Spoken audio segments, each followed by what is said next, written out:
Hello, good morning students. कैसे हो आप सभी? तो चलिए आज हम एक नए टॉपिक के ऊपर डिस्कस करेंगे, समकालीन भारतीय समाज स्ट्रक्चर। इसमें हम सबसे पहले पढ़ेंगे structure and nature of contemporary Indian society. समकालीन भारतीय समाज की संरचना एवं उसकी प्रकृति।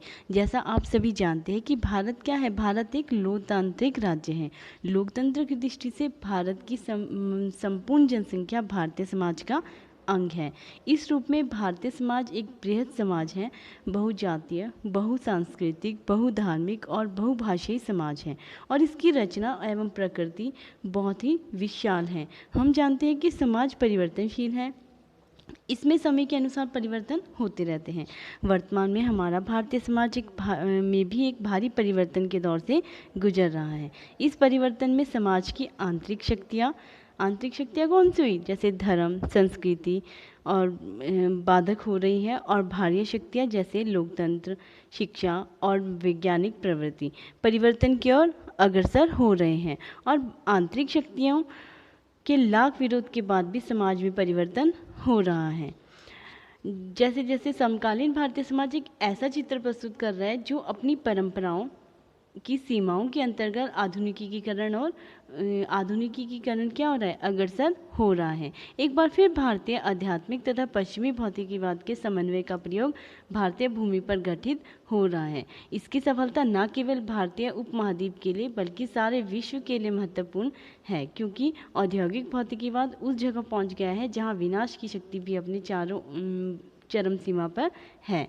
मानव जाति की सुरक्षा अध्यात्मवाद और भौतिकीवाद के स्वस्थ संतुलन में ही निहित है।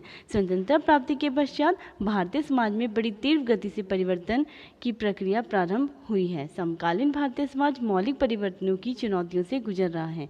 एक श्रेणीबद्ध सामाजिक व्यवस्था जो विषमता और असमता पर आधारित हो रही है को समता पर आधारित समाज के रूप में बदलने का कठिन व्रत भारतीय समाज ने लिया है।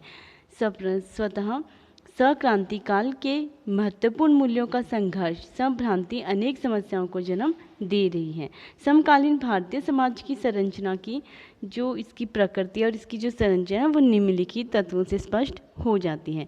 तो हम सबसे पहले इसका जो पॉइंट है वो डिस्कस करते हैं। ठीक है, सबसे पहला है धर्म निरपेक्षता। आप सभी जानते हैं कि वर्तमान भारतीय समाज के धार्मिक स्वरूप का प्रश्न उठता है।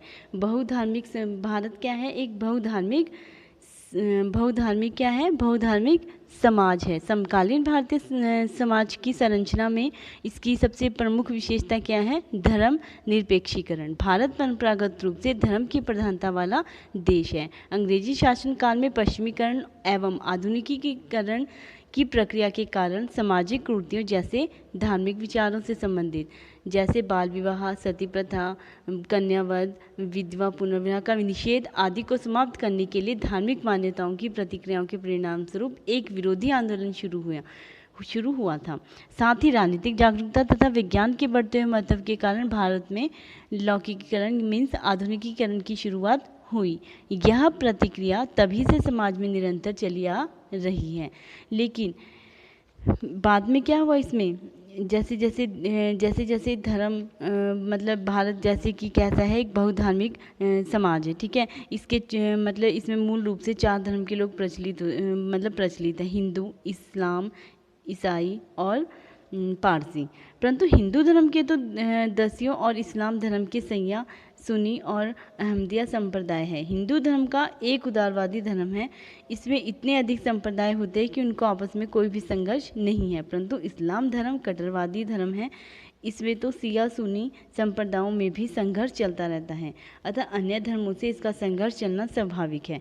घोर कट्टरपंथी इस्लामी तो पूरी दुनिया के खतरा बन चुके हैं। ये तो न केवल गैर इस्लामी व्यक्तियों के लिए खतरा, अभी तो इस्लामियों के लिए भी खतरा पैदा हो चुके हैं। तो ये तो थे हमारी जो इसकी पहली प्रकृति थी या इसकी पहली विशेषता थी, वो थी धर्मनिरपेक्षीकरण। नाउ अब हम इसकी दूसरी विशेषता के ऊपर बात करते हैं, आधुनिकीकरण। आधुनिकीकरण।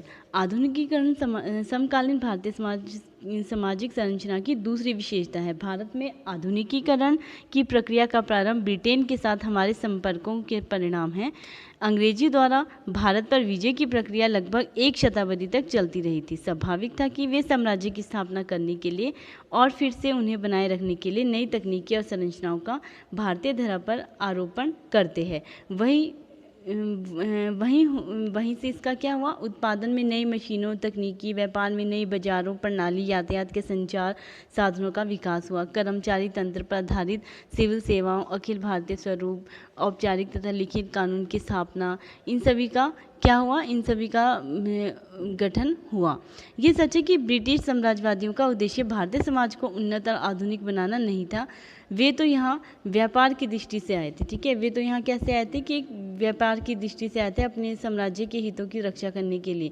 इसलिए उन्होंने भारतीय समाज की प्रमुख सामाजिक तथा धार्मिक परंपराओं से अपने को तटस्थ रखा और उनमें कम से कम हस्तक्षेप किया। परिणाम यह हुआ कि भारतीय समाज में परंपरा और आधुनिकता को समानांतर धाराओं के रूप में विद्यमान थी, जिसमें परस्पर सामंजस्य न हो पाने के कारण विभिन्न समस्याएं उत्पन्न हो गई। अंग्रेजी की इच्छा तथा आशा के विपरीत शिक्षा और सरकारी सेवाओं के नए अवसरों ने भारतीय समाज में एक ऐसे प्रबुद्ध वर्ग को जन्म दिया जो समाज की दीन दशा पर विचार करने के लिए बाध्य हो गया। इसी वर्ग के नेतृत्व ने भारत में समाज सुधार आंदोलन का सूत्रपात किया, जैसे राजा राम मोहन राय, ईश्वरचंद्र विद्यासागर, केशव चंद्र सेन, स्वामी दयानंद सरस्वती, रोनाल्ड, तिलक, गांधी जी। इन सभी ने क्या किया, आंदोलन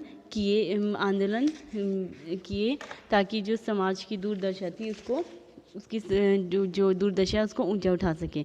इसके अंतर्गत जैसे उन्होंने सती प्रथा, विधवा पुनर्विवाह पर रोक लगाई, नारी शिक्षा, अस्पृश्यता जैसी सामाजिक बुराइयों को दूर करने के लिए प्रयास किए। आधुनिक शिक्षा के प्रसार पर जोर दिया। भारतीय इतिहास की उपलब्धियों को जनता के सम्मुख रखा। उन्होंने विश्व के सम्मुख उजागर करने वाले भी विश्व के सम्मुख उजागर करने के लिए भी प्रयत्न किए। तो इसके परिणाम क्या हुआ, भारतीय समाज सुधार आंदोलन ने आधुनिकीकरण की प्रक्रिया को बल प्रदान किया। तो नाउ अब हम इसकी बात करते हैं, नेक्स्ट बात करते हैं बढ़ती हुई सामाजिक गतिशीलता। बढ़ती हुई सामाजिक गतिशीलता सामाजिक भारतीय सामाजिक संरचना की एक और प्रमुख विशेषता है। M.N. श्रीनिवास ने कहा है कि ब्रिटिश पूर्व भारतीय समाज परंपरागत समाज कहा जाता है, जो स्वभाव में कैसा था, स्थिर था। परंतु यदि गहराई से अध्ययन किया जाए तो इस बात का परिणाम मिलता है कि इस परंपरागत संरचना में जातियों के स्थानीय सोपान क्रम में ऊपर नीचे गतिशीलता करने के अवसर विद्यमान थे। श्रीनिवास ने निम्न जातियों में सामाजिक गतिशीलता का अध्ययन किया और उस प्रक्रिया को जिसके द्वारा निम्न जातियाँ जातीय संतंत्रण में उच्च स्थान प्राप्त करने का प्रयास करती है सशस्त्रीकरण कहा जाता है। उन्होंने इस प्रकार से गतिशीलता के प्रमुख उदाहरणों का उल्लेख किया जो निम्नलिखित है। नंबर 1 पश्चिमी शिक्षा, नंबर 2 प्रशासन की नौकरियां, नंबर 3 आमदनी के नगरीय साधन, नंबर 4 वयस्क मताधिकार, नंबर 5 पंचायती राज। फिर उन्होंने कहा अनुसूचित जाति जनजातियों के लिए ग्राम पंचायत से लेकर संघीय संघ तक सभी निर्वाचन संगठनों में सुरक्षित स्थान। फिर कहा संरचना के साधनों में वृद्धि, धर्मनिरपेक्षता, आधुनिकीकरण। लास्ट में उन्होंने कहा निम्न जातियों की आर्थिक तथा राजनीतिक स्थिति में सुधार करना।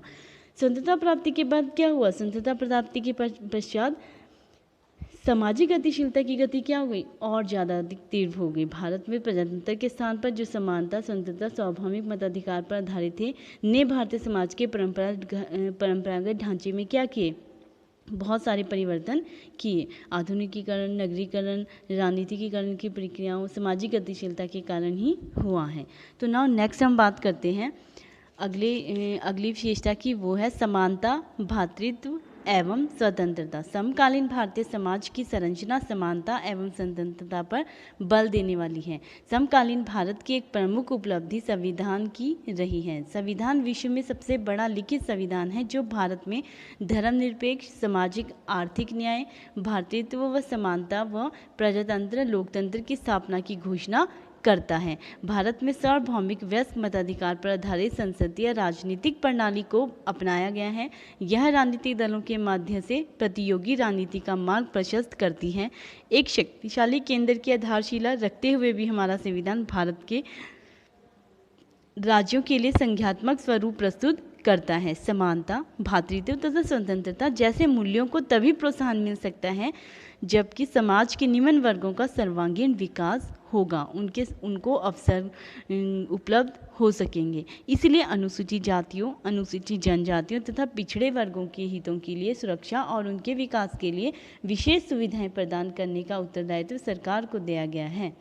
तो ये तो थे हमारा इसकी चौथी विशेषता। नाउ अब हम इसकी पांचवी विशेषता की बात करते हैं। उदीयमान वर्ग संरचना। उदीयमान, उदय होना, ठीक है। परंपरागत भारतीय समाज जाति पर आधारित ऊंच नीच वाला समाज रहा है। जातीय संरचना इतनी अधिक प्रबल रही कि इसमें आर्थिक आधार पर वर्गों को भी नीचे दबाए रखा, वर्ग संरचना को उभरने नहीं दिया। समकालीन भारतीय समाज में आर्थिक आधार पर निर्मित वर्ग जातीय श्रेणियों से अलग होते हुए दिखाई देते थे। स्वतंत्रता प्राप्ति के पश्चात भारत में समांतवादी कृषक संरचना को समाप्त करने हेतु प्रयास किए गए। इस दिशा में सरकार द्वारा अनेक भूमि सुधार कार्यक्रम लागू किए गए। इन भूमि सुधार कार्यक्रमों का मुख्य उद्देश्य मध्यस्थों की समाप्ति, भूस्वामी की समाप्ति आदि करना था। इस दिशा में जिम्मेदार अनुमूलन अधिनियम तथा भूमि सुधारों से संबंधित अन्य अधिनियम सराहनीय प्रयास किए गए। जो भारत में स्वतंत्रता प्राप्ति के पश्चात कृषि संरचना में जो प्रमुख लक्षण उभरे वो कौन से थे? नंबर 1, भारतीय कृषि रूपांतरण की स्थिति में और अर्ध समांतवादी व्यवस्था काफ़ी सीमा तक समाप्त हो गई। नंबर 2, जीवन निर्वाह पर आधारित कृषि व्यवस्था व्यापार और बाजार पर आधारित कृषि व्यवस्था में परिवर्तन हो गई। नंबर 3, पिछले कुछ दशकों में आधुनिक उद्यमी कृषकों का एक ऐसा वर्ग विकसित होता जा रहा है जो अपनी भूमि पर कृषि, किराए पर काम करने वाले श्रमिकों की सहायता से करता था और नवीन तकनीकी तथा उन्नत बीजों का भी प्रयोग करता था। नंबर 3, यद्यपि आज भी भूमि का केंद्रीकरण उच्च तथा प्रभु जातियों के परिवारों के पास है, तथापि मध्य तथा निम्न जातियों के छोटे भूस्वामियों की संख्या बढ़ती जा रही है। तो नेक्स्ट जो उन्होंने विशेषता बताई वो थी सांस्कृतिकरण, पश्चिमीकरण तथा जातीय संरचना की कठोरता पे कमी। समकालीन भारतीय समाज की सामाजिक परिवर्तन की अनेक प्रक्रियाएं प्रभावित कर रही हैं। इनमें से कुछ प्रक्रियाएं तो आंतरिक है जैसे संस्कृतिकरण, जबकि कुछ अन्य बाहरी है जैसे पश्चिमीकरण। संस्कृतिकरण भारतीय समाज में परिवर्तन की और आंतरिक प्रक्रिया है। इसके मध्य निम्न जातियां उच्च जातियों के शास्त्रीय संस्कार व कर्मकांड अपनाकर सामाजिक संस्करण में उच्च स्थान का दावा करती है। यह दावा परंतु स्वीकार हो या ना हो लेकिन अलग बात है। लेकिन ब्राह्मणवादी कर्मकांडीय शास्त्रीय संस्कृति का इस माध्यम से सर्वापीकरण हो रहा है कि पुरानी स्थिति में निश्चित बदलाव पैदा कर देता है। पहले ये कर्मकांड केवल उच्च जातियों तक सीमित थे, लेकिन अब निम्न जातियों प्रक्रियाओं के माध्यम से सामाजिक स्तर को ऊंचा उठाने में सफल हो रहे हैं। पिछले 200 वर्षों में अंग्रेजी सरकार के माध्यम से हम पश्चिमी के ज्ञान, जीवन शैली, संस्कृति, यंत्र, तकनीकी से प्रभावित हो रहे हैं। इन्हीं परिवर्तनों के कारण पश्चिमीकरण शब्द का प्रयोग किया जाता है। पश्चिमीकरण की प्रक्रिया ने भारतीय समाज की संस्कृति को काफ़ी प्रभावित किया है। समाज में क्या हुए? समाज में बहुत सारे परिवर्तन आए। हमारे पहनावे, खाने पीने, ये सभी क्या है? पश्चिमीकरण, वेस्टर्न कल्चर को हम अपना रहे हैं। धीरे धीरे इसका प्रभाव आज की जनरेशन के ऊपर पड़ रहा है। ठीक है, निम्न जातीय संस्कृतिकरण के आसार को समझकर पश्चिमीकरण को अपना रही है। ठीक है, संपूर्ण भारतीय समाज पश्चिमीकरण का प्रभाव देख सकता है। ठीक है, उसके बाद अब हम बात करते हैं नेक्स्ट, एकाकी परिवारों की बढ़ती हुई संख्या। जैसे समकालीन भारतीय समाज की संरचना में संयुक्त परिवार, जो कि भारतीय समाज का एक प्रमुख स्तंभ माना जाता था। आपको पता है कि पहले क्या होते थे? पहले एकाकी परिवार के स्थान पर समूह परिवारों को प्रमुखता दी जाती थी, जो कि भारतीय समाज का एक स्तंभ माना जाता था। लेकिन क्या हुआ? संयुक्त परिवार अगर हम आज की दृष्टि से देखते हैं समाज में, तो संयुक्त परिवार क्या है? बिल्कुल खत्म हो चुके हैं। नगरीय आधुनिकीकरण, पश्चिमीकरण के कारण क्या है? सामाजिक गतिशीलता जैसी प्रक्रियाओं के कारण संयुक्त परिवारों की संरचना काफ़ी सीमा तक प्रभावित हो चुकी है। यानी कि इसी के परिणाम स्वरूप आज संयुक्त परिवारों की संख्या कम होती जा रही है, उनका स्थान एकाकी परिवार लेते जा रहे हैं। कुछ भारतीय व पश्चिमी विद्वान इस प्रकार के परिवर्तन को संयुक्त परिवार का विघटन मानते हैं। आज व्यावसायिक गतिशीलता के कारण परिवार के सदस्य भिन्न भिन्न व्यवसायों में नहीं लगे होते हैं, अपितु उनके विचारों में भी भिन्नता आ गई है। व्यवसाय तो अलग अलग अपना रहे हैं, लेकिन उनकी जो सोच है वो भी क्या हो रही है? बदलती जा रही है। ठीक है। प्रत्येक व्यक्ति अपने व्यवसाय के अनुकूल ही मानसिक प्रवृत्ति विकसित कर लेता है और उसी के अनुकूल बात करते हैं।